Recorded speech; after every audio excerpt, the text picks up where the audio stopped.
Hello and welcome to was this episode 9? I keep losing track. I should pay attention. To I believe is episode 9 of Majunda Minute, and today I am joined by two guests today. Spinebreaker is returning, and Hello. we have a new guest. Feel free to introduce yourself. Greetings! I am the RaptorLad, known primarily in the Jurassic World Live community for my very brief How to Fix That Hybrid series. Very, very critical hybrid critic, alongside the legendary Devious Death Gripper. Mm-hmm. Yeah. Maybe someday I could try and get him on. That would be fun. That would be fun. He's a very fun person to talk with. Mm-hmm. Certainly. Now, we originally intended to have this episode, record this episode like a week ago, but, complications and whatnot, and it was ideal that we actually, recorded this later, just because the update's out, and we all have our own thoughts on it, and we're just gonna get into what we thought about 2.10, like, your thoughts, what do you like, what do you dislike, what do you change, whatnot. So, any of you want to start off with things you liked about the update? On me? Yeah. Guess the creature markers were fine, but I don't really care. I don't really care about that. Megalotops. I actually unlocked Megalotops. It's my favorite, probably my favorite epic. Probably my favorite part of this update. I agree. I like Megalotops a lot too. I'd say it's my second favorite out of this update. Argentarix Yeah, is my number Archaeopteryx. one. I have one also unlock Archaeopteryx. He probably will be my favorite after I unlock him. Yeah, man, it was a challenge for me to just scrape up an FDNA to unlock Yeah, it. you know what the weird thing is? It's hologram. It's blue. It's blue. Like unlike Yeah, I the noticed purple. that too. Like I've seen it being blue. Like Yeah, I think that's just another, bug.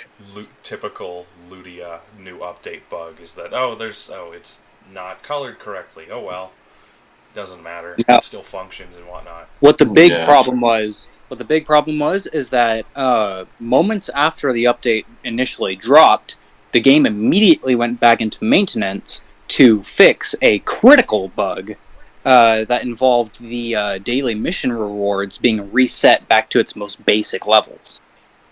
Mm-hmm.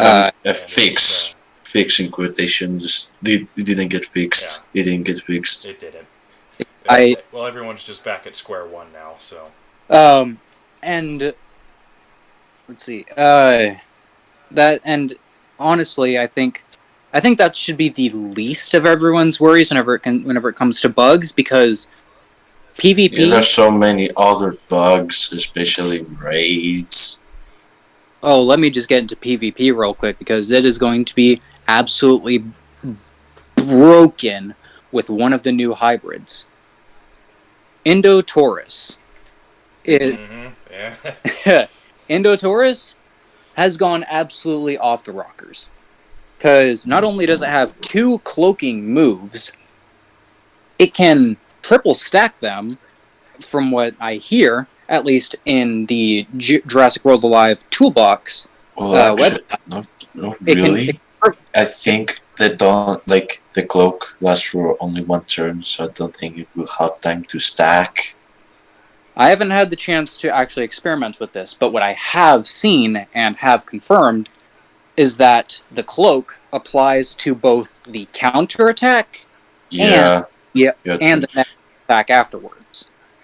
And whenever the game went back into maintenance, I thought that was going to be the bug that they were going to fix. Not really. I I don't think that was a bug. I think that was because the cloak lasts for one turn. So I guess that would also mean the counterattack. Well, the thing is, after the counterattack happens, it should just go away. But instead, I mean, it would be pretty useless if it went after the counter attack.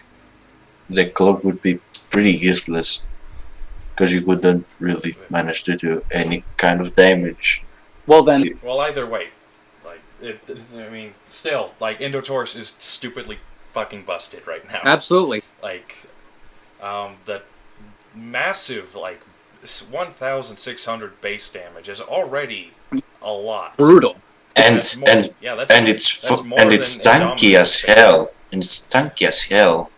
4,600 HP. That's even more than like Indominus, I think. That's more than Mammalania. Mm-hmm. Positive. Now the Well, thing is, it has the greater rending counterattack. It shouldn't need to rely on absurdly high damage to take down high HP opponents. yeah. Like the rend just dishes that out itself with every moment it takes damage. Like even to creatures like Monolometrodon, the counter attack with the cloak should put a dent on them. That's kind of ridiculous. Oh yeah. And this is all ignoring whether or not Indotaurus crits. Oh yeah, that thing has a ridiculous crit chance from what I've seen. That thing will crit all over the place. It's like it has a I've kind of calculated. I think. What if it did like the cleansing rampage after it hypothetically went revenge taunting cloak, and then it stacked with pesky alerts when it was at the threatened state, so it would do 5 times damage. And from what I've seen, the cleansing rampage in this hypothetical scenario could be able to do around 29,000 damage without a crit, and 36 something with a crit. I'm not sure. That's an absurd amount of damage. I remember at one point when Indominus Rex Gen 2 was like the king of who could dish out the highest amount of damage in the game. But now, that's probably Indotaurus. that goes to Indotaurus 100%. Mm-hmm. Hey, here's a little thing to make things even more bleak. As far as most people are aware, there's only one counter, like viable, actual, reliable Photorex, for Indotaurus. maybe? Nope. It's Indoraptor Gen 2. It's Pucandactylus. Oh, that's right. Yeah, sure, I guess. Also, Cautious Strike should be able to murder it, really. Since it's precise, it dodges, it distracts, should be able to counter Taurus pretty effectively. Thank Glyptoserus, it doesn't have distraction resistance. The only thing that balances out Indotaurus right now is the fact that it has pretty crap resistances. But at the same time, it also has Cleanse. Yeah, so that doesn't really matter. Unless the opponent goes for unless the opponent has shields and armor. Sidestep or something like that. Or dodge. He's dead. He's dead to Indotaurus. Indotaurus kills it. Yeah. So, Indotaurus do we have any... is busted, pretty much. Yeah.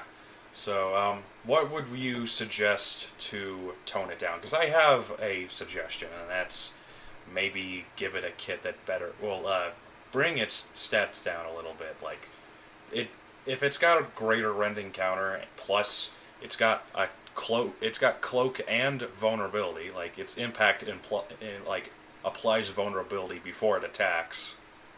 So, it's already got a bunch of damage multipliers, so it does not need to have that. I think they should also kind of get rid of Pesky Alert, because it's, I don't know, and replace it with something else that isn't Cloak. So, actually, Intimidating Impact, I'm pretty sure, applies the vulnerability after it does its attack. Yeah, it should. It wouldn't make sense if it did that before it attacked, because then it would do even more damage. I have nothing against Pesky Alert. On escape cloak. Yeah. On escape cloak is entirely the opponent's decision. Where Yeah. opposed to swap in cloak, that would be something that I would probably request a change from. Yeah. 'Cause- Thankfully, there's like the closest we have is swap in defense and critical ambush, and critical ambush and swap in defense are balanced because like dodge is pretty unreliable and well sometimes, and that like what if your opponent is immune to distraction, like you're still swapping into something like swap in defense or swap in defensive ambush or whatnot. Like it's like a safety net that like, oh well, when I swap in, I'm likely not going to take any damage, but it's still a gamble. Yeah. So one thing I've noticed is that Pesky Alert actually gives usage to a long thought redundant swap in ability, and that is swap in null. Because if you swap in nullify will get rid of that on escape cloak that you just activated, and that actually brings some use to the now pretty much dead Proceratomimus, even though it's pretty dropped out of the they're not going to meta. I think like two little creatures have swapping nullification. So yeah. So I have no problem with Pesky Alert. Yeah, I can understand. I suppose. The problem with Indotaurus, I think, is the fact that the cloak has a combination. There's a bugged combination where the counterattack and its next attack get that cloaked. I think it shouldn't be the cloak shouldn't be able to stack. Neither should it be like applied to the counter. Yes, that is good. I don't think the cloak should apply to the counter, or it can apply to the counter, but it gets gone. It becomes, you lose the effect, the status effect after the counterattack is applied. Yeah. So it would more or less say, it should say like accurately. It should say like next damage. You're like deal.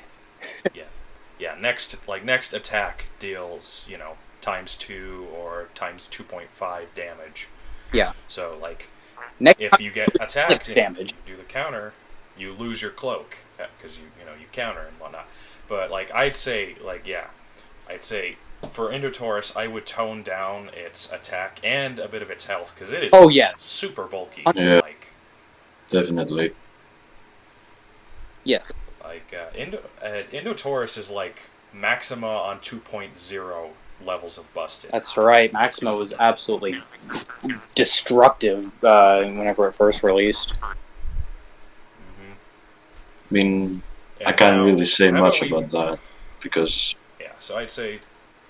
Because I think I was like. Down its damage. Oh no! You know what's even worse than Maxima is Mammalania, because that thing had Rampage and distraction immunity at the time.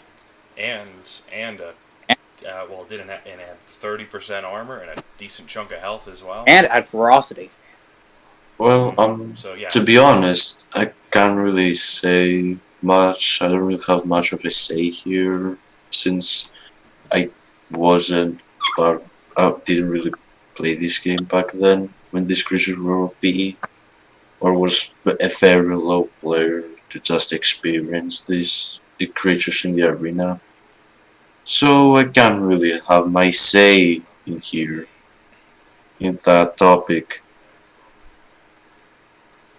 Like, you understand what I'm saying? Yeah, we get it.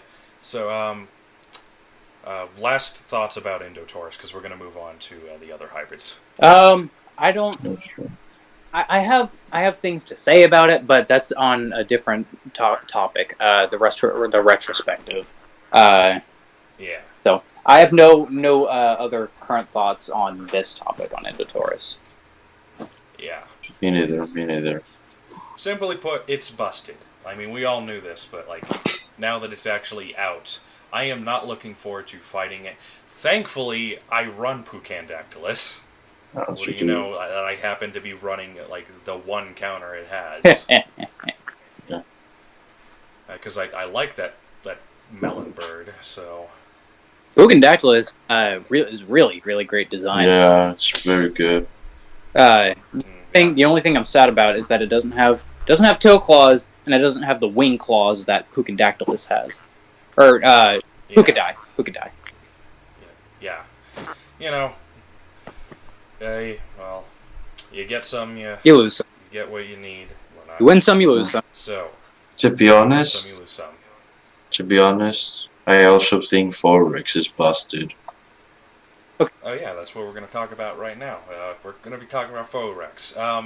Photorex is in an interesting position because it's not as busted as Indotaurus, I but mean, it's pretty freaking strong.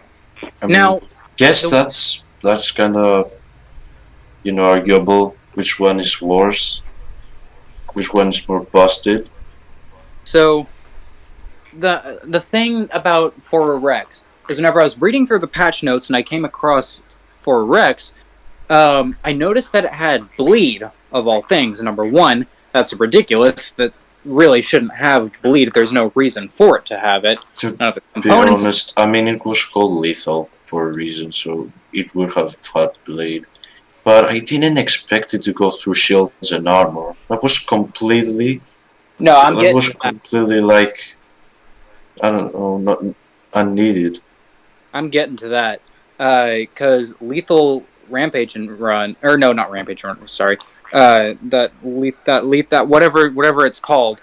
Whenever I was reading through it, I thought I saw that it did 2x damage, and that was absolutely insane for me.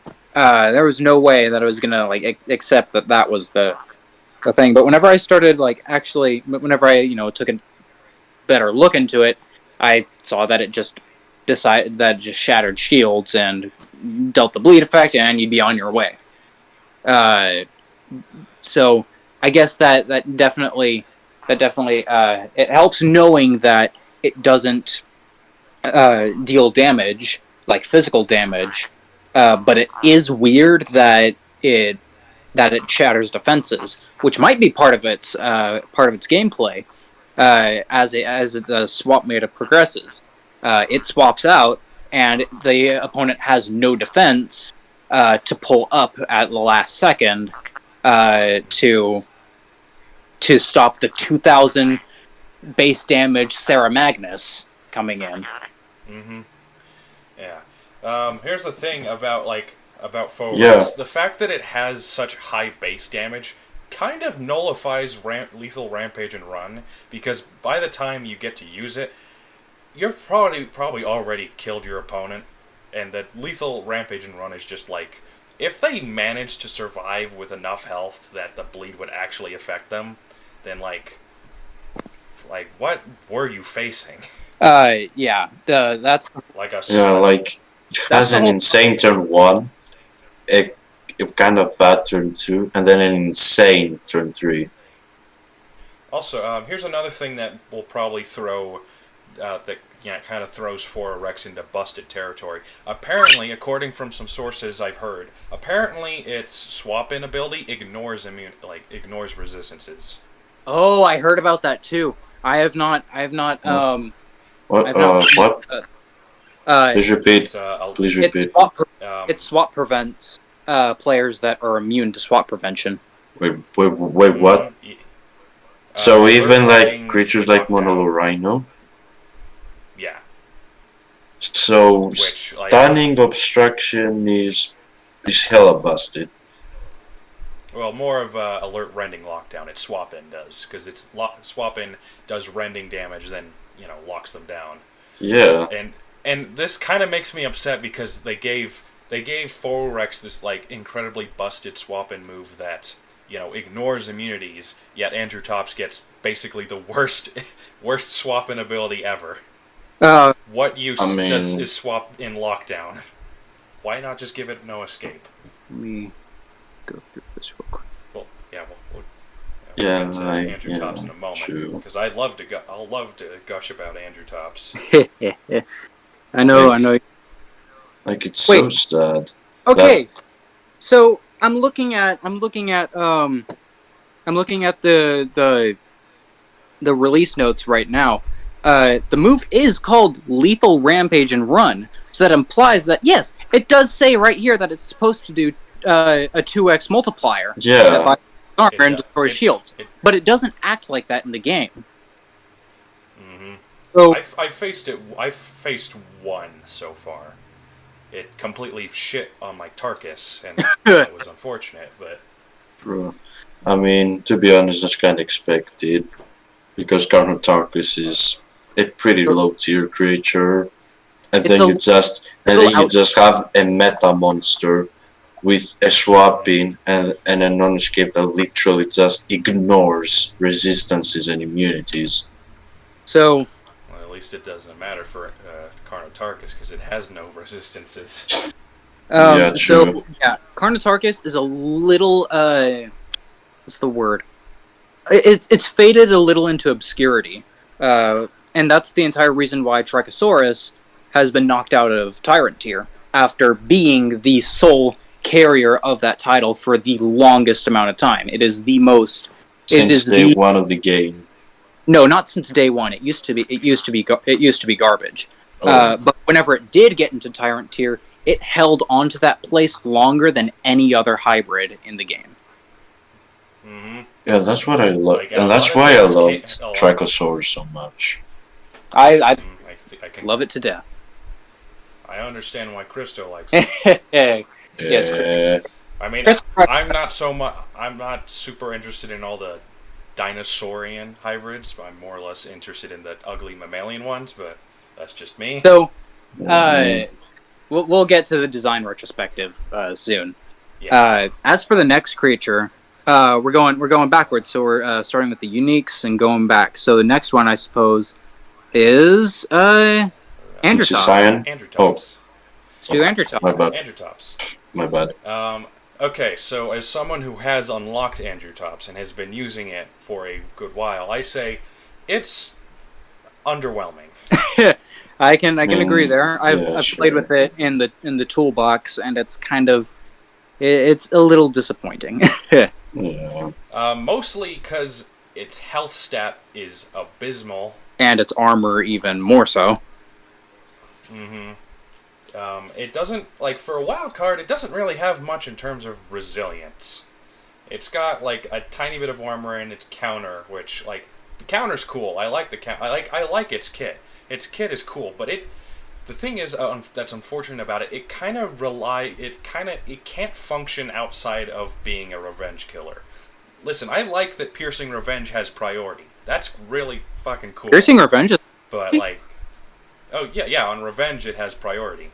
Oh, okay. Interesting. Which, that's really helpful. That's good for securing, knockouts that you probably normally wouldn't have gotten, especially against opponents that are likely higher speed than you. Yeah. It's just such a shame it's not like an actual rending takedown. I thought it was a rending takedown. It's more of a... Yeah, also the name kind of doesn't make sense. It's called Piercing Revenge. Piercing Revenge. But then it goes through shields as well. The thing is, all the name does it tells you that it's a move that pierces armor and has a revenge. It doesn't say that it's a rending move or that it inflicts lockdown. Exactly. Or that it has priority on revenge. Yeah, so Piercing Revenge is just not a good name for a move in general. You gotta establish what it does in the name. Yeah, like the delayed revenge destructing rampage. That's the thing. You know exactly it's what it not does. delayed. It's not even delayed. Oh yeah. It doesn't have a longer delay than the normal distracting No, rampage. It has the normal. Yeah. It is just Revenge Distracting Rampage. That is all it is. And to be honest, it does have one thing going for it. Delayed Revenge Distracting Rampage is on a shorter cooldown. It's only got a 1-turn cooldown. Huh. Which is nice. It still does the same thing, so like 2 turns of reduced damage. Really is helpful if you manage to survive whatever your opponent throws at you, which probably won't. Yeah. Daring Strike is pretty cool. I guess. I like Daring. I like Andrew It's Tops' fine. kit is amazing. But I've said I've made I know you RaptorLad, you saw my suggestion on Twitter that just a small little buff to Andrew Tops as a whole is that I want what did I suggest? I said Looking right now, looking for it. Yeah. Bringing its armor count up to 20%, Yeah, would make and then more sense. bringing its health up just a tad bit, up to 300, 300, 450. Just take it a little bit above the instantly dying, to quite literally anything tier. Yeah. And then, and I changed around. I gave it a swap in that isn't useless. Gave it swap in defense because it needs something that better reflects the resilient part of it, and I gave it no escape because it should just have it by default. Oh yeah, 100%. Swap Yeah. quite useless. Listen, if swap in lockdown did a stun, then Straight up. it would probably be a little bit more. That is- Yeah. But Swap in- Yeah, it's very underwhelming. Why not just give it no escape? It does the same thing. but it's a passive, like an actual useful passive. Yeah. And here's the thing: half the meta already resists swap prevention to begin with. Yeah. So, yeah, Andrew Tops, underwhelming. I know you Very love it. underwhelming. I know you love the design a lot. Oh, Oh yeah. and biology too. Within its description, like a modern Argentinian tegu, the hybrid can raise its own body temperature, becoming a temporarily warm-blooded reptile. It's kind of cool. Yeah, that's really cool. Yeah, that's quite cool. A nameless Ludia employee who writes all these interesting creature bits. We love you. Yeah. We don't know who you are, but yet you're doing God's work. Shout out to whomever that may be. Yeah, I guess. Sure. Pretty cool. And then, alright, well, that's all I really had to say about Andrew Tops. I love it, but it needs attention. Yeah. It needs a buff. Just give it some more health and armor, please. I could live with swap and lockdown being worthless, but... I think the next hybrid to go with is Rankinkion, or how do you pronounce that? Rinchisayan. Rinchy Cyan. I just call it Rinchy Cyan because I've tried every other way and it just does not work. So Rinchy Cyan it is. Ranchisayan, yeah. Yeah, it's one of those weird combination names. I'm not sure how you can pronounce Amphikion well and good, but I still have difficulty pronouncing Virginia. It's like Virginia, but with an R and some weird thing going on. But name aside, interesting. It's a fierce cunning. Cunning fierce. Yes. Yeah. Sure. So I like Oviraptorids a lot because they have something that hasn't been done before, and that is being a critical gambler. And number one, that just sounds awesome. Number two, it's unique versus other critical chance dealers, where you have Dimetrodon that has critical impact. That's a guaranteed crit, but you don't feel the tension of having the chance to get that. Now, people typically don't like RNG, but I think it works in the favor of the Oviraptorids because it's all in the move Devious Strike, because that is a basic move that the more you use it, the better chance you have of getting that critical hit. And it has instant buff, which let me go and read through that real quick and refresh my mind. It's essentially sidestep, but you get ferocity and I think it just get the damage increase. Yeah. and cleanse. So it's just like it's sidestep, but you get a damage increase. Yeah. Still cool. So Devious Strike is the key to a good gambling move if you want to have that true daring strike.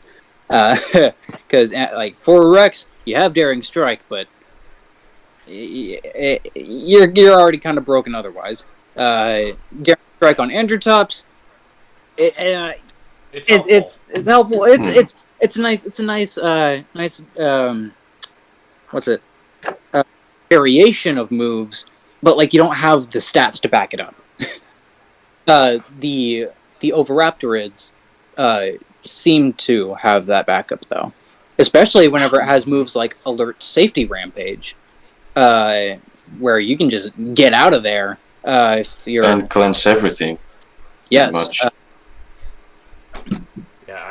I love how like the difference between when secure and threatened, because when you're secure, you just cleanse and you do times 2 damage, like whatever cleansing rampage. But when you're threatened, it's like, oh shit, let me get out of here. You can get out of there as soon as you're not in your prime, and the only real fierce ability it has is Fierce Impact. So helpful, I guess. Well, critical chance is considered a fierce class ability. Yeah. So it's even though it does kind of overlap a lot with Cunnings, though a lot of Cunnings do have higher than average crit chance. Yeah. It does, but all the creatures that do have moves that increase their crit chance, they are considered fierce. Like Stegosaurus has critical moves, and it's considered a cunning fierce. So as long as it's got critical, it's usually considered... Well, I guess... Okay. So it's not... I guess I shouldn't say all critical increasing creatures are considered fierce, because Oviraptor is not considered fierce, and neither is Ovalophosaurus. But critical itself is considered a fierce class ability. It brings me to swapping collision, which, hey, it's kind of nice. Or no, it's well, actually, it's honestly. Yeah. Sorry. Yeah. Symbols are very confusing, especially whenever I'm blind. And if you like need a grade to kill the opponent while he's trying to get away, you can get it pretty much, like it's 100%, I think. So It is. That's very nice. Mm-hmm. Yeah. It's just So by the way, Rinchi Scion is a cool bird. We'll talk about design-wise, because I like its design. Like we'll get to my opinion but we'll talk later. about design.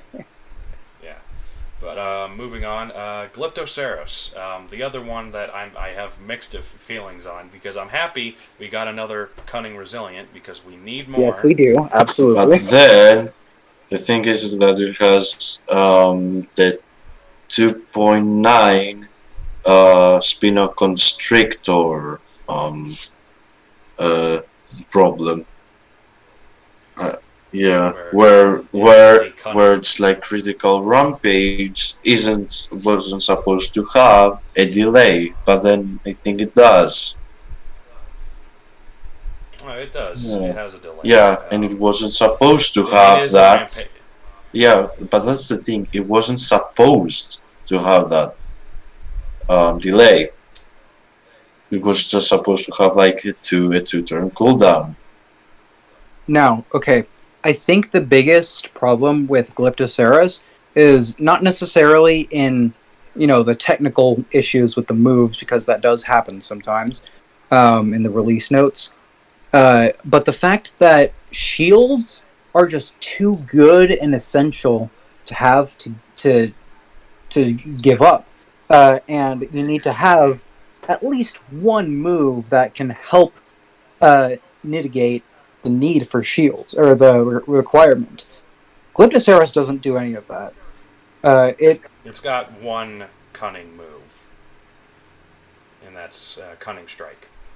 Yes, and its only fierce move is being Critical Rampage. It doesn't help against armor or shields.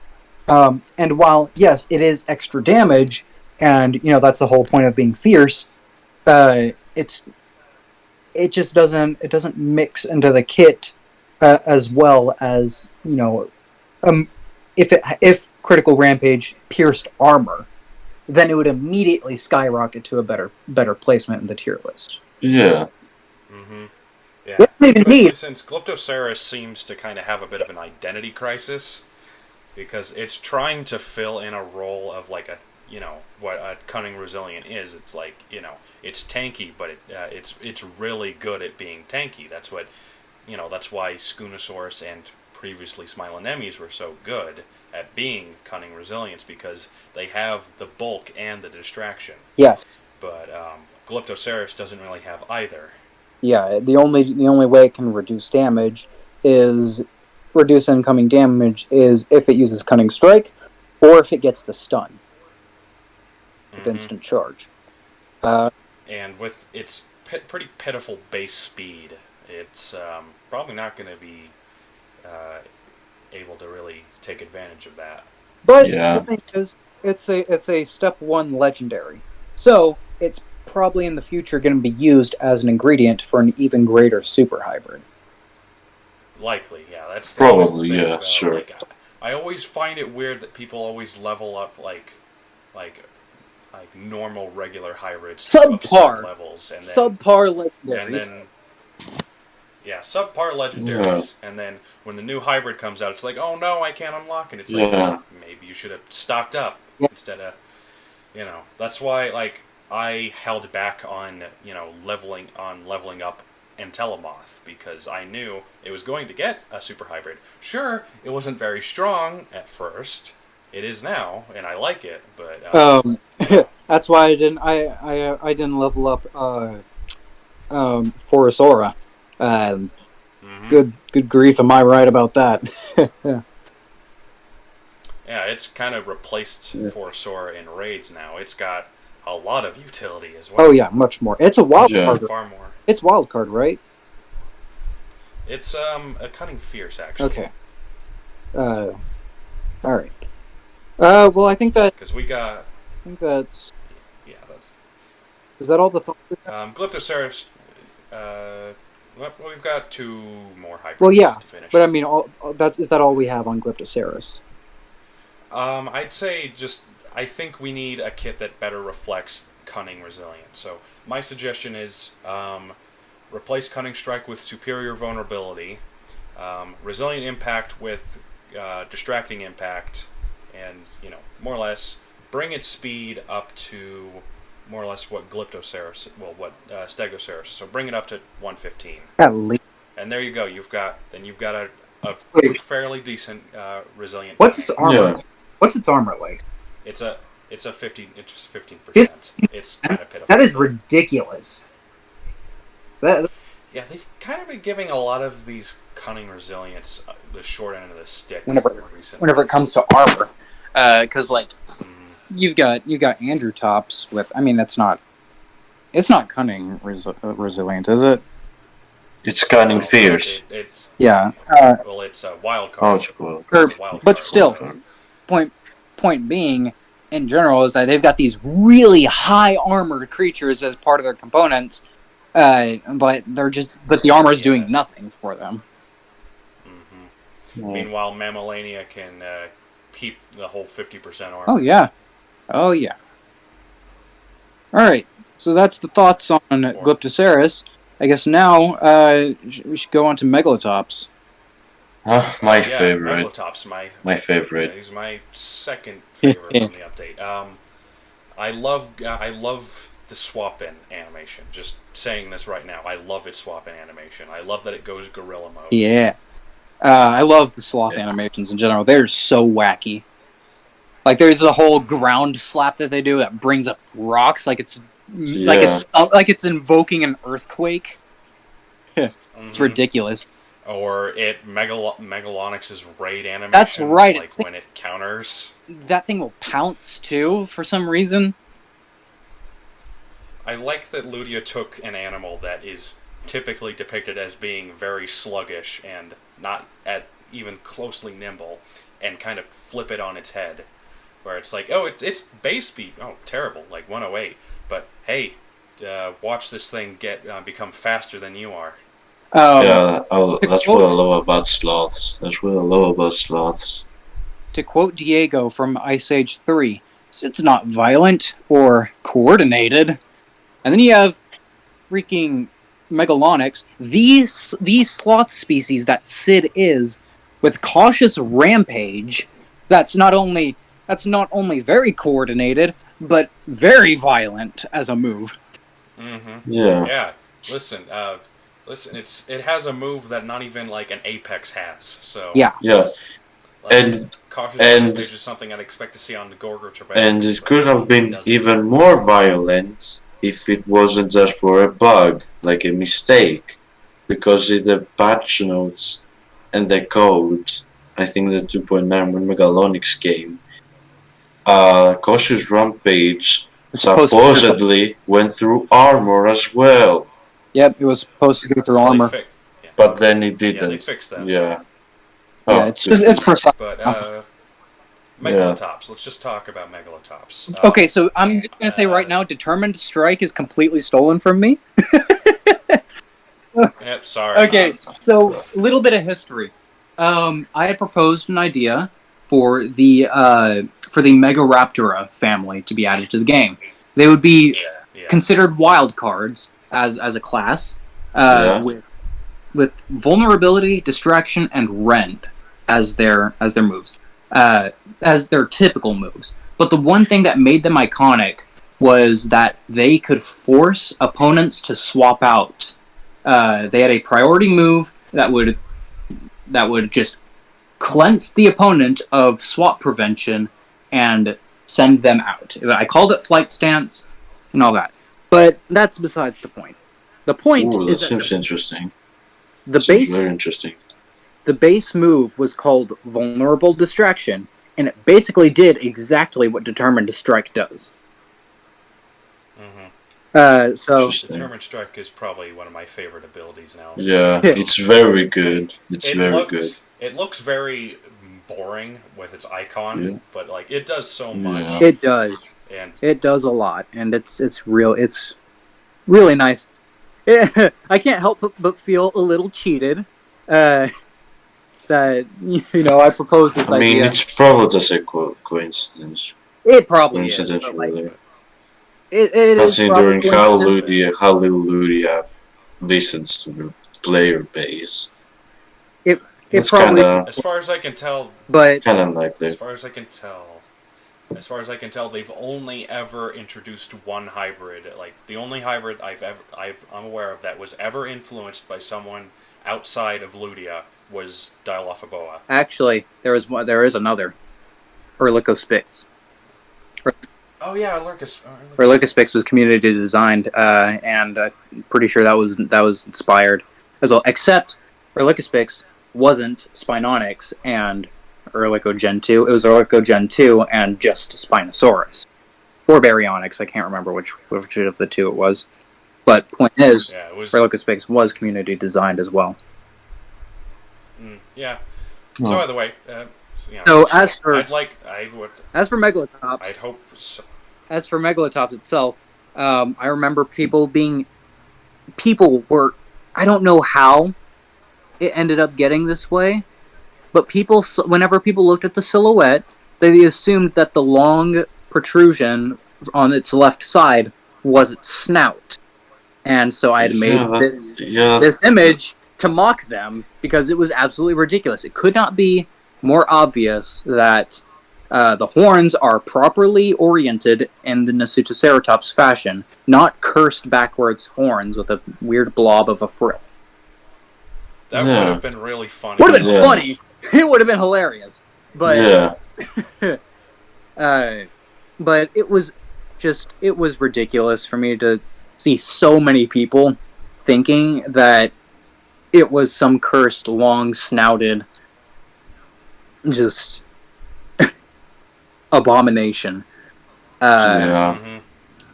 I mean, it's still kind of an abomination. Oh, absolutely, but it's that's why I love it. But at least looks good. That's why I love it. It's such an abomination. It's an abomination, but at least it looks good. Yeah. It's a Yeah. good abomination. So, in terms of like a kit and overall, like it's a good kit. It kind of recently proved itself super mighty in this recent tournament.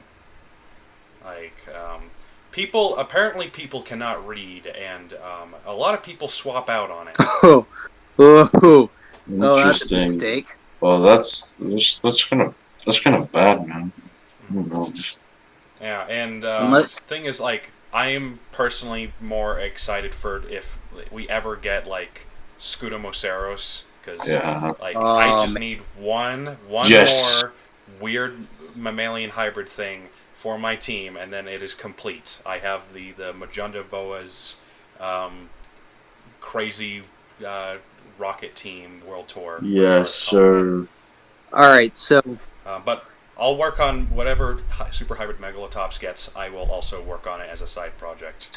Camouflage on Escape has a better example actually of Pesky Alert, where Camouflage on Escape can be utilized in pairing with Swap and Nullify in a lower meta where Procerathomimus is. So Procerathomimus still has a use in that lower meta. I don't know, So that's but Megalotops is a wild card that's pretty brutal. So I can see Megalotops even surpassing Procerathomimus in the right conditions. Yeah.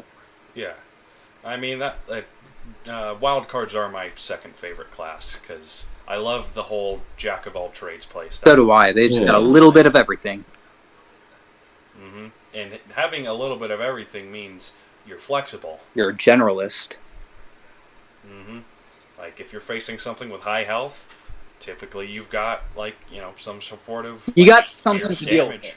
You got something to deal with it. At least a little bit of something to help make it easier for you. Versus a specialist kinda- where you have a surefire counterplay. Yeah. So Megalotop, So great.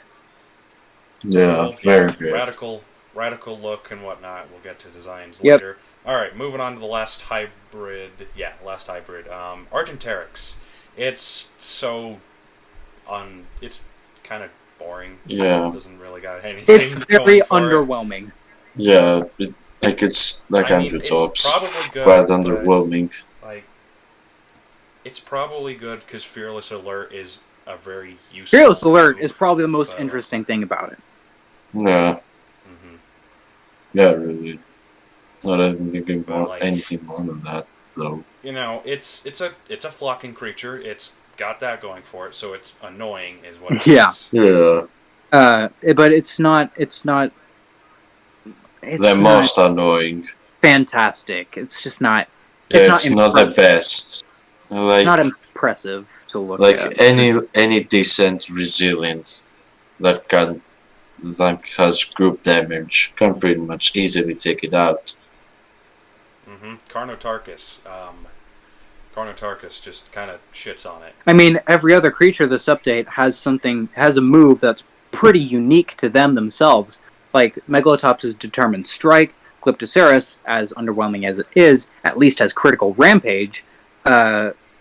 Rank that Rinchi bird, Scion with the Dog instant bird. buff, Energy Scion. and Dog the bird. alert safety rampage and the collision.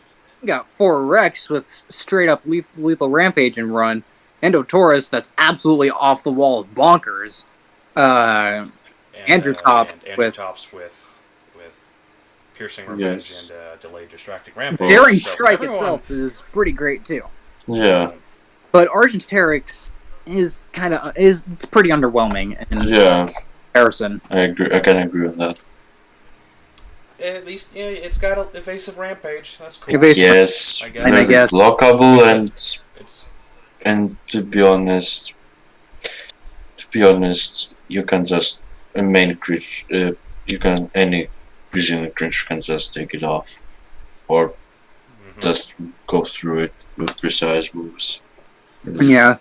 Like there's not really something that unique about it. Yeah.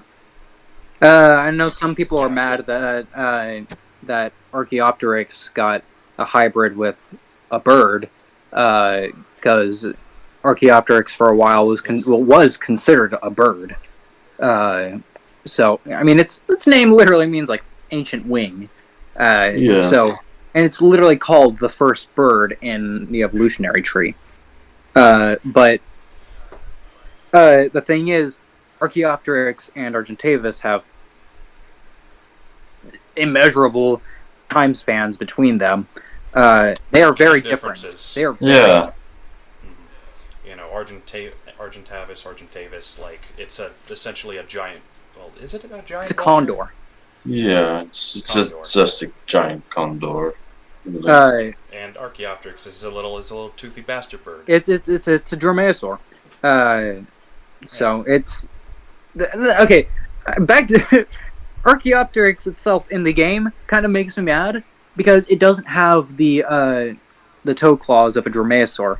The real animal did have toe claws. Also, we know what Archaeopteryx looked like in the flesh. Its feathers were found, and it's jet black. Not like a crow, not like a crow where it's iridescent, but it's a black bird basically. Maybe this is Ludia saying in a way like that. Maybe they want to be creative. Whoever, creative, or maybe that whenever, I'd say a retcon would be that they likely just didn't when they recreated this animal, they just didn't get it complete. So all they have is they just threw in the coloration of a random bird and just didn't realize, oh, this thing's supposed to be black. I don't know. I think it's just they didn't realize. I don't know. And to be honest, guess it's not a big deal to me, but it's just like, come on, you could have made it right, but you didn't. I mean, to be honest, Jurassic World, the franchise, isn't all about accuracy. Oh no, absolutely not. I don't necessarily expect accuracy, but whenever it's a very recent game like this with very recent discoveries being made. It's a Jurassic World game, plus it's Ludia, so I don't expect much, to be honest. Dakota Raptor looks more like Archaeopteryx than Archaeopteryx looks like an Archaeopteryx. Yeah, it's whatever. Oh well. It's Ludia. Well, we know, you know how they work. They work in mysterious ways. Yep. So that covers all the hybrids. What's fixed? Bug fixes and issues. Ludia is one of the most mysterious companies out there. I doubt it. You got companies like Disney. But what else do we? So we've got bug fixes and whatnot. Like, right. I kind of like that the drone dot is larger. Because you know what, I was getting tired of losing my the dot in the feathers of the dodo. I cannot find it whenever I am darting dodos. I cannot find my dot. It is so small. So the fact that they made it larger is helpful, I guess. Yes, I guess. What bugs did they fix? I didn't really notice any. Oh no, nothing. They didn't fix anything. They literally just say in the patch notes like they always do. Bug fixes and known issues. Right. Like they're literally just saying like in front of your face. We didn't fix anything significant. Just fixed something that no one has noticed. No one had even noticed before they were brought up by Ludia themselves. I think we should get to some creature changes. Oh yeah. Because there's some. I forgot there were. There's some pretty big ones. Yeah. Sarah Magnus. 1300 attack. I mean, to be honest, not that much of a nerf, to be honest. Well, it's still a very good swapper. It's just not a monstrous one. But that's just the beginning. Resilient Rampage becoming decelerating impact on Hadros Lux. That's kind of a big change. Well, I mean, Yeah, it's I a mean, buff and nerf because hey, it has speed control now. yeah, but now But it has it less also has damage, so that heal. should be kind of good. And yeah, it doesn't have back-to-back rampages. Yep, Yeah, and its attack Yeah. got increased to 13. yeah, and that's very good because now it's not as brain dead as it used to be. Because you would just go rampage, resilient, rampage, rampage, resilient, rampage. Oh, and I did just Occasionally heal whenever it with wanted greater to. immersion. Yeah, It's still annoying, but like not It's- that, it's not that powerful. it And has with a the bit of Mortem variety. buff, now I believe Mortem can easily take down Hydros, finally. yeah, Mortem's back with a vengeance. Yep. It's completely Finally. vulnerable immune and has stun resistance. It's not great stun resistance, but hey, Well, I mean, I mean, well, it has, it was changed to 50, but now it's back to 75. yeah. Really, Testicornibus, Scorpion heal removed. not really. and I don't think they properly nerfed it. well, I think it's kind of in a unique situation because now It's still very powerful. that in- Testa is still now that very, there's very fucking powerful. certainly, yeah, Testa is very powerful. I mean, it was thing is before the like over buff of 2.9, Testa was already a good creature. Yeah, It was just underutilized. yeah. Um, And that's why I kind of liked it. I kind of wanted to use it because it was that, because no one who else would use it. Mm-hmm. It's why it's even after all these changes, it's still like my third favorite now. Endertops has kind of pushed it aside a little bit, but I mean, yeah, sure. real quickly, on the note of its design, I think it's really cool to have the antlers coming out of a frill like that. A ceratopsian frill. However, it doesn't have much of a ceratopsian frill to show off, much less horns of the Nasutoceratops fashion. So, kind of strange that they kind of just dropped. I mean, it's just an alien deer that's armored, pretty much. it's a gnarly deer for sure. Mm-hmm. The gangly motherfucker at that. Mm-hmm. But yeah, I think Testa now is kind of in a unique position. It's still strong, certainly. It is in a unique in the meta. Mm-hmm. But the fact that it went from like underutilized to oppressive. Oh yes. Yeah, In just one extremely update, oppressive. It's kind of been, I like the addition. and now it's been knocked down to like I'd say it's still like probably still tyrant material, but definitely. Tyrant potential, for sure. I really like potential. Like I think It's still very powerful. Heal.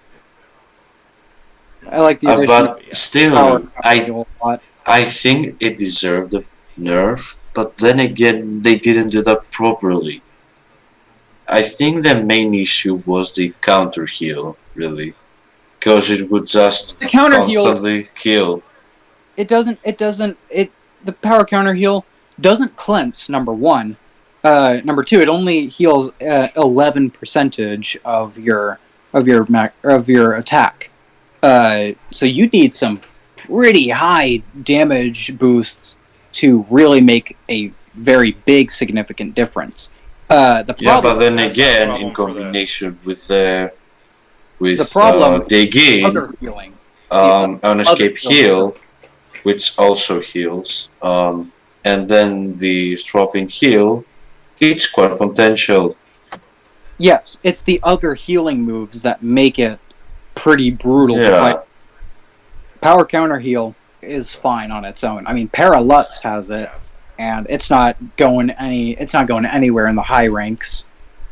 I mean, Parallax is entirely different. It doesn't have any insane move kit, doesn't have any insane armor stats. It's a completely different playstyle as well. Yeah. So you cannot really compare Hadro's Parallax to You can in Testa. the terms of power counter heal. Power counter heal has nothing to do with Testa being the problem in its position of being a dominant. overpowering force. Yeah, it's not really... Thing is, it's not really Testa's fault. It's kind of the fact that it doesn't have any proper counters. At least that might not be true anymore, considering we've got Indotaurus. Oh, absolutely. And Mortemrex is making a comeback. Yep. And Thor is still ever prevalent. I mean, Testa can be stunned now. Testa can be stunned now. Yeah, it can be. Yeah. So you got Sarah Magnus back. And it can be swap prevented. Yes. Yeah. So facing something like Glyptoserus, which was kind of its biggest. Glyptoserus, you mean? No, Glyptoserus. Well, Glyptoserus. Glyptoserus is the very base creature. But like Glyptoserus, the big green banana crocodile. Yeah, no. The rending counter and whatnot. Wait. Glyptoserus is the base component of Glyptoserus. Oh yeah, right. My bad. But yeah, Glyptoserus was like Testa's biggest counter, just because it could outlast it. Funny enough, how it could outlast the creature that's kind of the champion of outlasting opponents. Yeah. With the ferocious defense and the emergency heal and the rend, and now since Testa can be swap prevented, and stunned, immobilize is actually a useful ability against Testa. It's a roll of the dice for sure, but it's still useful. Yeah, for sure. But still, it's no escape. Just to. I mean, it's still though. It's kind of unlikely you're getting this done because it's still pretty high. 66. Storm resistance is pretty high. But you are more likely to it's get the same stun. event. The thing about it having that stun resistance is Immobilize has 100% chance to stun.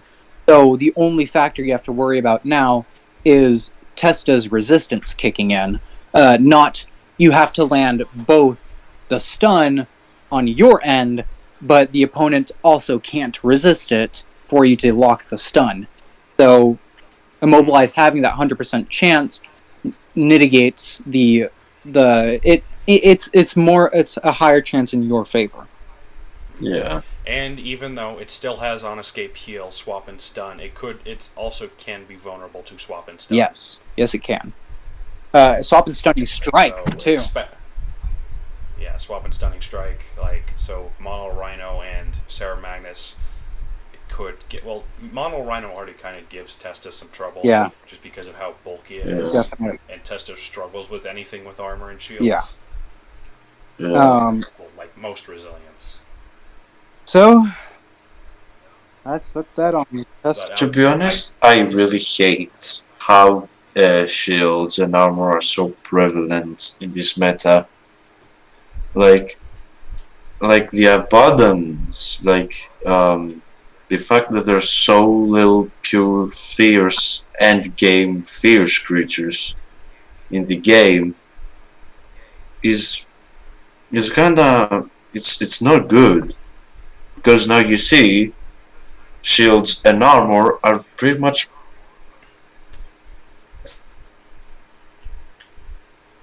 they're super prevalent, but only time will tell. I'd say maybe next time we could brainstorm some pure fierce hybrid ideas. I have some lying around, but yeah, I think I just find it strange that Testa gets all this special attention, meanwhile Nemes gets kneecapped twice. Nemes was already losing relevancy near the end of near the latter half of 2.8. Okay, sorry, my connection kind of died for whatever reason. Yeah. But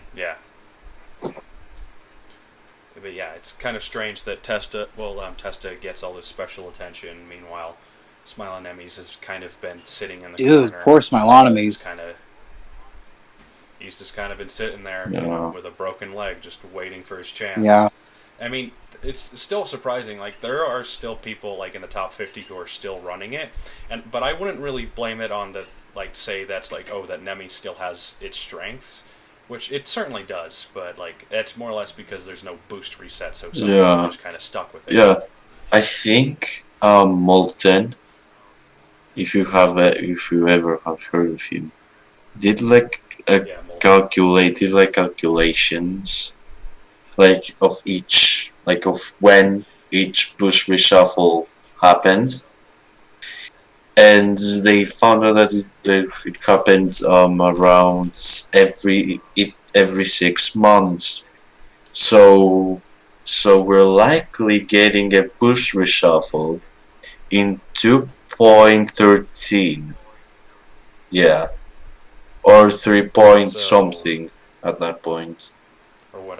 whatever Ludia decides to I'm call Yeah, not sure So that's if we are not going to get another boost reset for a while. we may, and that's just based off calculations and predictions. It may not even happen. May happen sooner. all right. It may happen. It may not even happen. May happen later. We don't know. Just don't know. All right. So I'd say we're gonna have to like maybe speed this up a little bit. Like we have the one last section, the hybrid design thing about the new hybrid, That's right. and then we got to wrap this up because we're already Eh. like an hour in. Yep. And what fun it's been. But on to the hybrid retrospective, the design. So, the biggest thing about designing hybrids, in my personal opinion, is to stay true to the original component designs. Yeah. Now- Sure. That would make a lot of sense. So, the thing is, I don't know why it's hard to understand that if you have two parent components, the result is going to be a life form that takes traits from the parent components. That makes a lot of sense. Such as It's in how a child is going to resemble their human parents. They look like a mixture of the two. To some degree, it's not going to be, oh, we took a nose and slapped it onto the original face all the time, but it's a blending. Yeah. Of the two features yes, of the two. it's all about dominant and recessive traits. So, whenever you have hybrids like Proceratomimus, where you take the body of an Ornithomimus and you blend it together with features of a Proceratosaurus, not diminishing the features, but instead protruding them, because you have Proceratomimus with a bulkier jaw and an accurate Proceratosaurus crest, in addition to the bright coloration that assumably Ornithomimus has, and predatory instincts and general predatory design of Proceratosaurus. It's a really good design. And then you have abominations like Carbotoceratops. So, Yeah. the world's most unhuggable turtle. So, Carbotoceratops, for example, is a hybrid with Carbonomes and Pseudoceratops. Now, tell me where you see any Pseudoceratops features in that. I don't see it. I guess. There's a bit of a frill. That's about it. There's a little. Yeah, there's just kind of a frill, I guess. There's a bit of the coloration that Natsudo has. Now, the That's thing it, is- really. Now, the thing is, color doesn't apply to me. I'm colorblind. I'm color deficient. Let me be more accurate. Well, I'm red-green Natsudo, color. it has like some reddish color going around Red-green its color. face. Blue and So Carbotoceratops kind of has that as well. The point is that Colors- colors alone do not define a good design. I mean, yeah, that's true. There's a lot more factors, especially in artistic terms. But if we're going to be more scientific, then Carbotoceratops absolutely goes against all nature of a hybrid. So, whenever it comes to the new hybrids,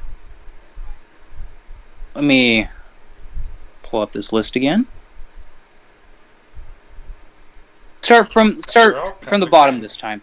Argentarix. It's not bad, I guess. Argentarix isn't bad. I mean, if you want, you can also go to the Jurassic World Alive toolbox and just view them from there. I could, but I've got the with all the silhouettes, like can see the wall features and stuff. Well, the point is, like I know what Argentarix looks like. It's all right, I guess. There's nothing there's nothing crazy about it. It makes for an all right design. I think it's kind of ugly, to be honest. At least It it's looks like at least an takes unplugged turkey. Oh no, you want to pluck turkey? You look at Dodosevia, that absolute abomination against nature. That thing is a crime and a spit to the face to all artists. Like that thing, no hybrid has made me madder since Tragodistus. Like that thing genuinely sucks. I hate that.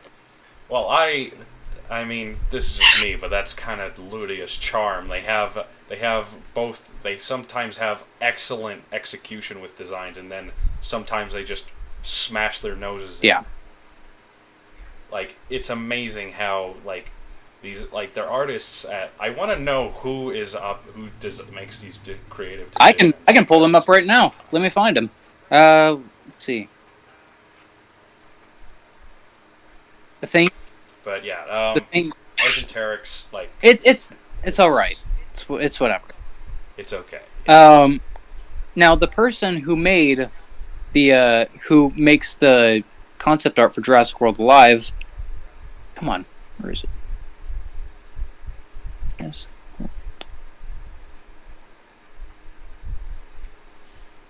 The person's name. I don't remember their name. The person's name is Caroline Cagney.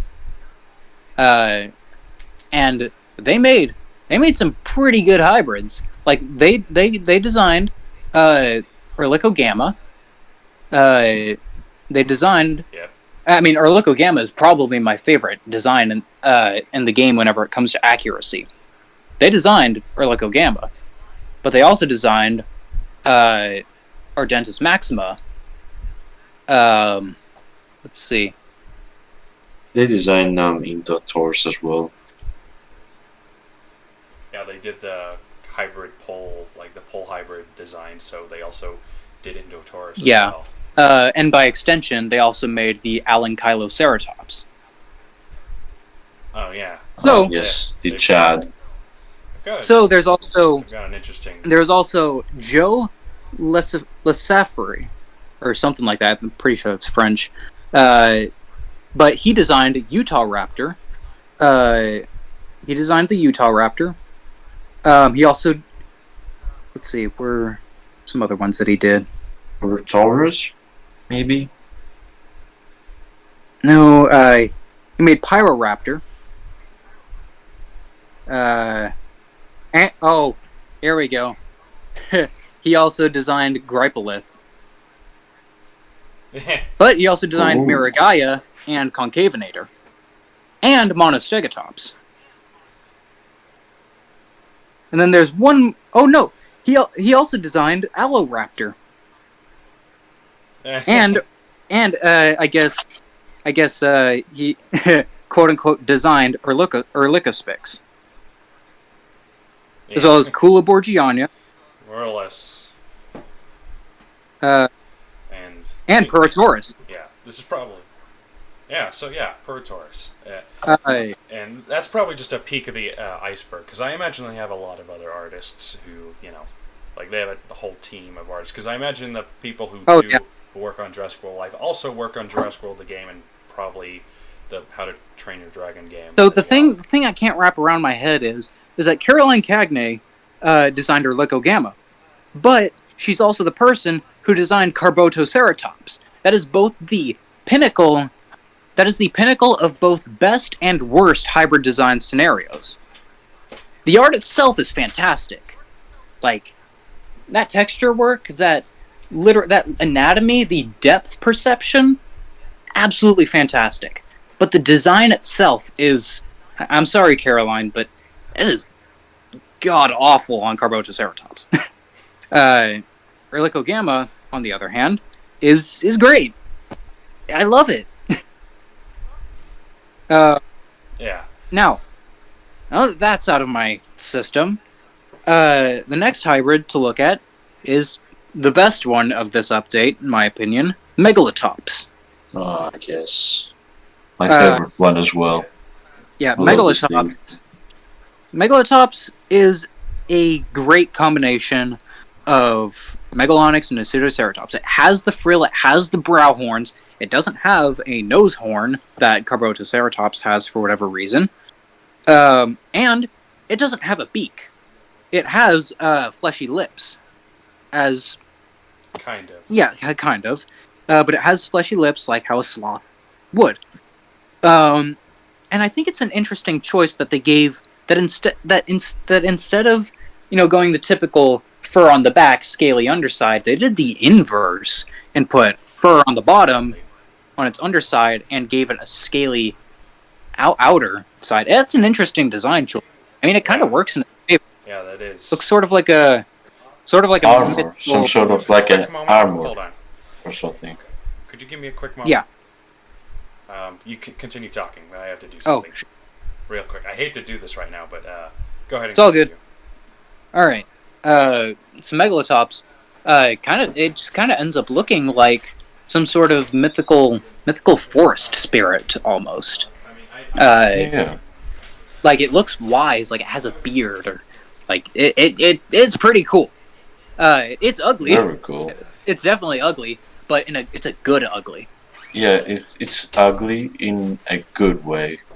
Yes, not ugly in the I'm going to spit in your face kind of way, like how Dodocevia Yeah. does.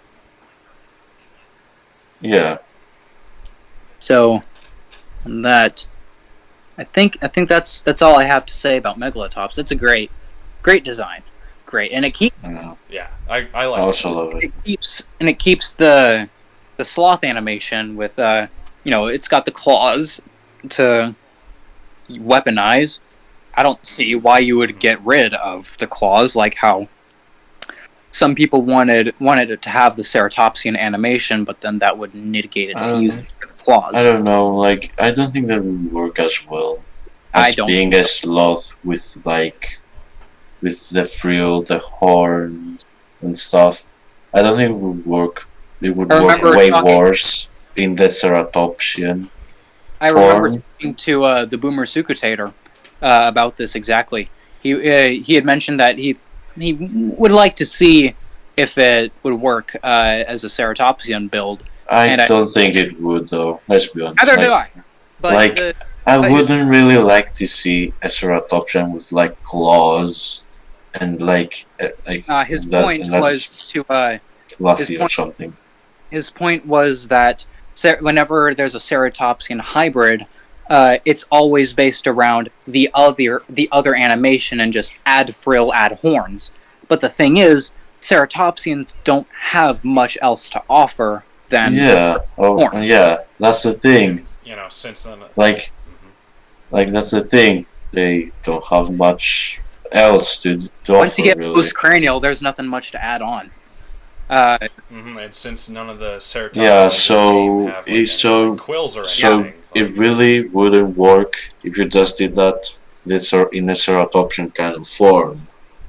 So it would be even less sensical. It would be even more nonsensical, I believe. Yeah, the sloth animation was the right way to go. Yeah. Yeah, and that's why the only ceratopsian, hybrid ceratopsian that works with the hybrid ceratopsian animations is Monostegotops, because it's got something else going on. And by extension, Stegoceratops. Yeah. But yes, they have something interesting going on. Monostegotops is cooler, but yeah. They have something better. They have something interesting going on post-cranial. So it's just it just works. Yeah. Anyways, that's all I've got to say about Megalotops. I guess now we can move on to Glyptoserus. And I mean, it's all right. It's not sure. It's not horrible. It's fine. It doesn't have a shell in the Glyptodon fashion, but like I don't expect it to with its kind of animation. I would say it's more combined. Like they kind of combine this Stegosaurus thick skull with Glyptodon's armor. That's Yeah. what it's about. I mean, it's a creative decision. It's not realistic. And also, they probably cut the shell because they wanted to still keep Stegosaurus's feathers. That's right, and I mean, Yeah. I do like that. I do like that a lot. And the tail more or less makes up for the lack of. It does. It's got that slight segmentation. Features. That slight segmentation that Glyptodon does. So Glyptoserus is not bad, I guess. It could be better, but like I'm not going to complain too much about it. Dogbird. This is where things get kind of weird. It's got great colors for sure. I don't like how they distorted the crest. Yeah. Don't like that. I think it's an interesting. You know what it reminds me of? Like it literally looks like a clown.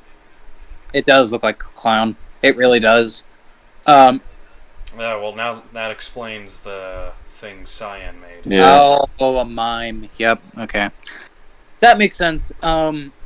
So I don't like that they distorted the crest. It looks like a discount Procerathomimus. I thought the fleshy lips was an interesting choice, though.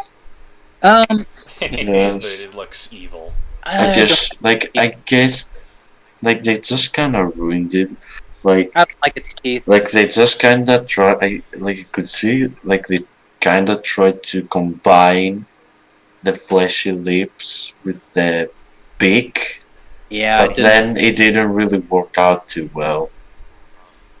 Listen, they've only been successful with like doing that twice, and that was with Smilonemes and Testicornibus. Yeah, I still don't. I just don't like Dogbird. Yeah. I think they just kind of didn't push it far enough. It doesn't have many identifiable amphicyon features. I was really hoping they would have given. I it ears. really would have loved that too. I really. Yeah, that would make more sense. That would make way more sense. Yeah, like if you can give Inostron, if you can give Dialogue. Archeo, was it Archaeopteryx? Archeo. Archaeopteryx. I can't remember it. No, the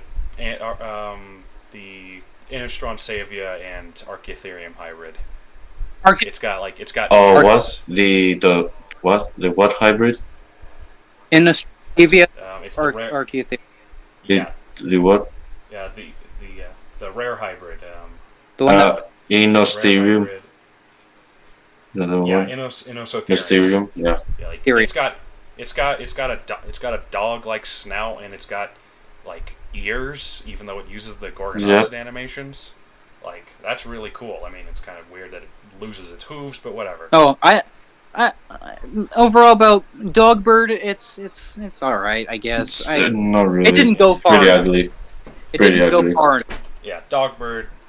Yeah, didn't go far enough. Hopefully, if it gets a hybrid, like when it gets its super hybrid, they actually go all out with the whole weirdness of it. Because I was gonna say the crest kind of reminds me of a cassowary. Yeah, but I don't like how they distorted it too far from. And I'm also kind of upset that they didn't keep the cool stringy feathers. The eyelashes. The eyelashes. The Runchening had. Kind of disappointing. Yeah, that was really cool. All right. Now moving on to uniques. How about we do Indotaurus? Because there's Indotaurus is my least favorite.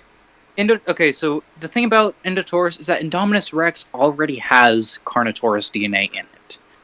So it's quite literally the same thing as taking Indominus Rex and putting more Velociraptor in it to make Indoraptor.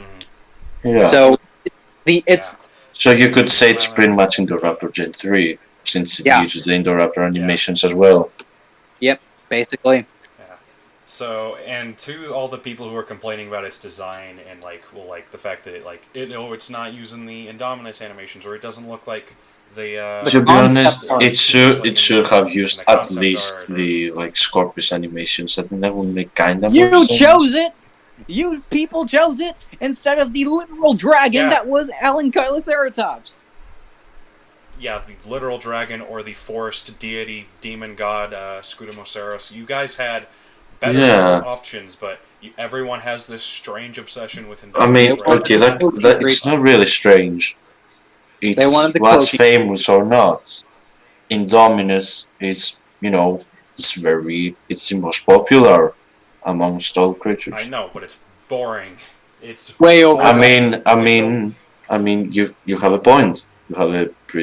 You're right about that. But Indominus Rex, that's the thing. Indominus Rex is way more popular, and people who don't play this game will be like, more people who don't play this game will be like, ooh, Indominus hybrid. That's kind of cool. You know what I mean? Yeah, that's why I document every Scorpius Rex I kill. So. Where you document? What do you mean you document? Like every. I screenshot every time I knock one out. I screenshot. As for Indotaurus's design, I don't blame it for being so bad because it doesn't have a choice. Indominus Rex is not a Jurassic World alive original creature. It's kind of forced to look as ugly as Indominus does. Yeah. So I don't hold that against it. Otherwise, and to be honest, it does look like a hybrid between Carnotaurus and Indominus. Yeah. Yeah, at least it does reflect its ancestry. Yeah, but it's not its own but then it's just so predictable. It's not that unique. It's just predictable. Not great. Yeah. I mean, what would you predict? An Indominus is slightly smaller Indominus, like an Indoraptor with horns, and then an elongated jaw, a snout, or something. And that's what it literally is. Yeah. That's what it literally is. So, Indotaurus, overall, why'd you guys ask for this? Really? I never asked for it, bro, that thing, I wanted to just see it in hell. Well, actually, that's kind of rude. That's kind of aggressive, actually. But I kind of wanted it to be thrown away. You know what? I really didn't like it. I really didn't want another fucking Indominus hybrid. I was sick. I want cloaks to be utilized more, but I don't want it to be because of Indominus Rex hybrids. I want a new creature animation that, InGen decided to use chameleon DNA for, or cuttlefish DNA for, so that it can cloak. Yeah. I mean, people have been asking for a Gen 2 Carnotaurus to, represent something from the second novel. I'm not against it. I kind of agree. Yeah, I'm not against it. You could do some interesting things with that. But, and also just the fact this is the, Carnotaurus now has 7 hybrids. Oh, it's 6. It's 6. It's 3 direct hybrids, and then 3 indirect hybrids / super hybrids. So you could say grade 6 hybrids. Your point still stands. A crucial ingredient. Carnotaurus is very valuable. And anyways, that's Indotaurus. We should probably move on to what do you want to do next? Photorex or Andrew? How about we do let's do Photorex. I want to end on a all right. Note. Photorex is actually really cool looking. Yeah. I don't think it's particularly great as a hybrid, but it does look like from the head alone, it looks like a really cool dragon. Yeah. But whenever you get to the body, it kind of falls apart. Because the scutes on its back... There isn't much of a Maya... The scutes on its back are not very... They kind of come out of nowhere. All the Maiasaura has kind of just vanished, and it's been turned into a dragon. Really strange that they didn't keep the cool brow horns. The one thing that was kind of tying Phorosaura to Maiasaura. Yeah. It's kind of like, I feel like Photorex and Phorosaur are kind of in a similar situation to Tenontorex, where, the representative of, for Tenontorex, the representative of the Rex part of it is just its moves. its and its damage Yeah. output. And for Photorex, it's the same because it's got the instant rampage. Yeah, Yeah. there's no T-Rex in Tenontorex at all. There's no Myosaura in Photorex. Yeah. Mm-hmm. But hey, It looks does cool. look cool. Yes. It's interesting. Like they haven't really utilized black as much. They have. Yeah. As a It looks color. really cool. It works in Phorex's favor. Now the thing is, I'm pretty sure I predict I might have had some influence on it. Yeah, You saw it on my story, on my Instagram. Mm-hmm. But for those who don't, basically back in September 2019, someone had requested for me to draw a hybrid between Dracoceratops and Kelenkin. And I did. And it didn't look the same, but it looked pretty similar. Besides the Ceratops did a frill. It was basically the same concept as a whole. So, and among that page, of requests that I did, one of the requesters was someone who was a Ludia official. He was part of the support team. His name is Ned. And he requested an Apatosaurus and T-Rex hybrid. So, and that was done on the same page. So I wouldn't doubt if he ended up showing it off to someone back at the head house. Someday I'd like to have my influence maybe eventually get me something from Ludia. Yeah. Like, hey, can I get a hat? Can I get a hat? I'd like a hat. But no. Or a hybrid. I'd like a cool hybrid. I mean, I I'm have some not ideas. very good at hybrids anyways. And pretty much no one knows me, so that's that as well. Like, I'm just a random person, really. Like, unlike the RaptorLad, I think my biggest thing is that I'm also a music producer for My Life as a Teenage Robot Rebooted. So I get quite a lot of attention on other platforms as well. Sure. In other varying degrees. And for me, Majunda is like one of like 4 aliases I have. Oh yeah, you're part of like the head council of like the original 4 quote unquote dank accounts that was all like Sucatator, Majunda Sukas, Monostegotops and Old Noto. that's right. Um, Something like that. But I wish I was that impactful to the community as you guys are. Hey, maybe you just got to make your mark. I kind of.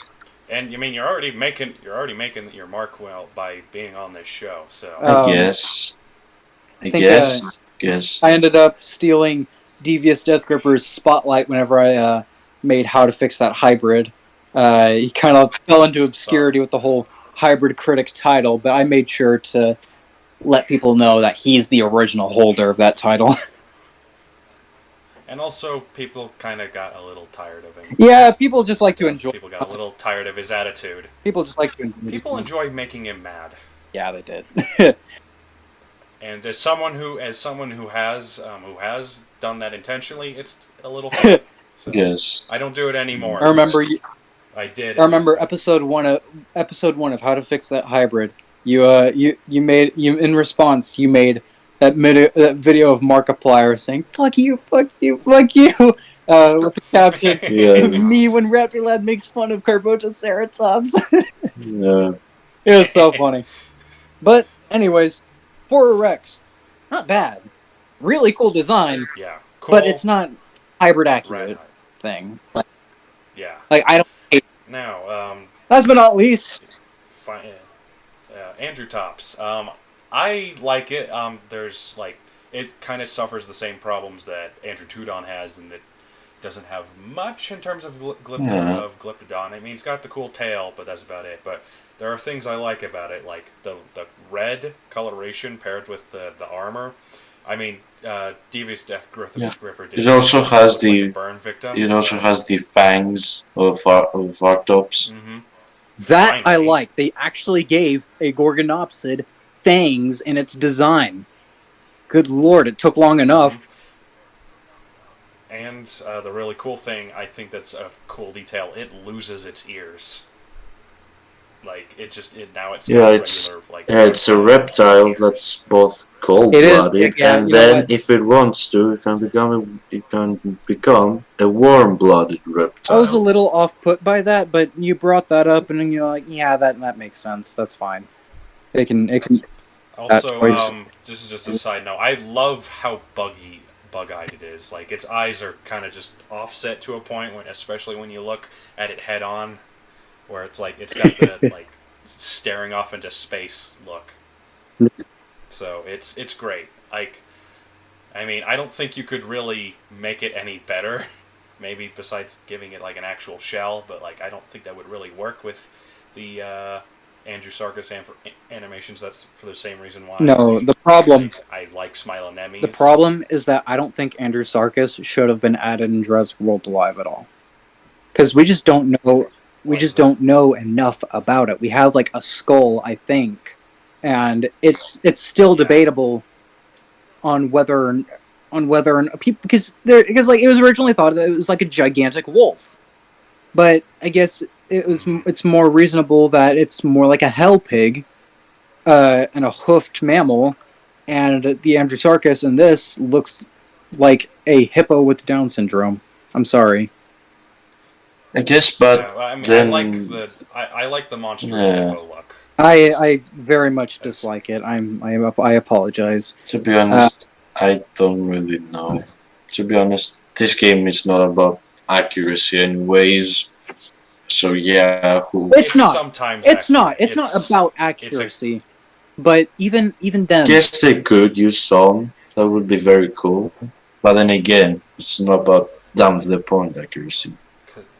Because sometimes it like knocks it out of the park with some designs. Like most of the Raptors, excluding the Jurassic Park ones, they all have feathers and look more or less they're distinct. I mean, Oviraptor has supinated hands. Like they're good. Like, surprising. Yeah. Now, the thing about the Andrewsarchus is that it looks like they tried to mix a hippo and a whale with a wolf, and it does not look good at all, in my opinion. Yeah. Like it's. I know it's supposed to be covered in fur, but it looks more like blubber.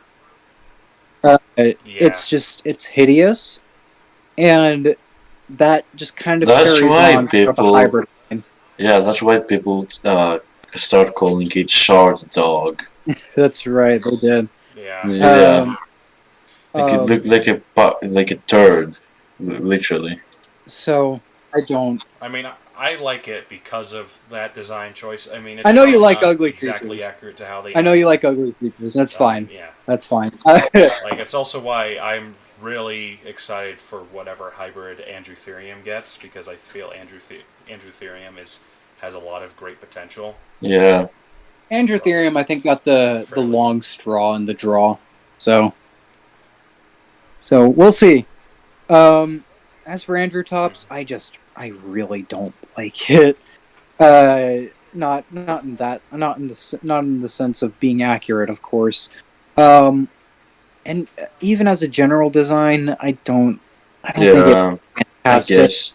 I actually kind of like it. Actually, I to be honest, I kind of have the thing that much Dumbapua has, pretty much. Like I have the same thing. I like things that some people would consider as ugly. So I kind of love Andrewtops, to be honest. I think, especially because when I look at Andrewtops or Smilonemes or Testicornibus or Entellilania, I look at them and I think someone messed up here, and I love it. So I know exactly what the problem with Andrewtops, in my opinion, is, and it's the eye placement. It's very to the side of the head, more like a prey animal rather than facing forward. Because at least Smilonemes, whenever you look at it head on, you can see both eyes, and they're at least sort of trying to focus on something. I mean, it's still kind of a a loss in quality whenever it transfers over to the actual model, but it at least has the forward-facing, properly oriented cat eyes. Androtops and Androtodon, by extension, have really weirdly placed eyes, and it doesn't look great in terms of being an earth mammal or reptile. Yeah. So it's the eyes that put me off, really. Yeah. So, I mean, yeah, you're free to, Yeah, think that's- that way. Like, and I understand. I understand. It works better as like a generic like monster than it does like a Yeah, hybrid. for sure. But that's why Smilonemes is so special to me, because it doesn't really look like a. Well, I mean, it is a hybrid. Like, it has hybrid looks to I think it looks more like a hybrid. I just think like- it could have been done better. But yeah, I think. Well, when I see Smilonemes, I think this is what happens if you gave someone a vague description of a griffin. Without the wings. Yeah, without the wings, just like turtle. Well, cat, bird. Maybe there's a bit of armor in there. Whatever. Yeah. He's like, okay, whatever you say. And Andrew Tops is like, hey, have you ever seen like a dog? But like, imagine that hairless and no ears. Yeah. Give it the It's like I don't know what a dog. I don't know what a and dog give it the is. texture of dried shit. Yeah. Yeah. So So Androtodon is like a turd, and Androtops is like a red turd, pretty much on legs. yeah. At least okay. So for the biology of Smilonemes, I think it's really cool that that the armor actually has a use in its camouflage for looking like rocks. That's pretty cool. Yeah, For animals to look like really rocks, cool. that's pretty cool. Androtodon. Yes, it could camouflage behind a pile of shit. Because that could work. And Andrew Tops' like description, it's like I like a lot of the implied lore a lot of these For creature sure. descriptions have. Absolutely. Like Andrew Tops' whole like it can become it's like normally a cold-blooded reptile, but like it can warm itself and become a warm-blooded animal. Yeah, that's really cool. And they gave it fangs. They gave it the Gorgonopsid fangs, which has been missing from a lot of Gorgonopsid hybrids, like Dakota Knot. Yeah, and gonna be honest, like looking at the teeth, like looking at Andrew Tops' mouth, I think it's probably got the best mouth of most of these mammalian I do agree. hybrids. Or just, because like it looks It ferocious, does. like compared to like It looks like it will kill you. like Yeah. like take your arm clean off. Yeah, like Antratodon. Thing looks like, oh man, it looks like a dog that would not be pleasant to pet. It's a turd Average on pet. legs, pretty Well, actually, much. that's already Magistotherium.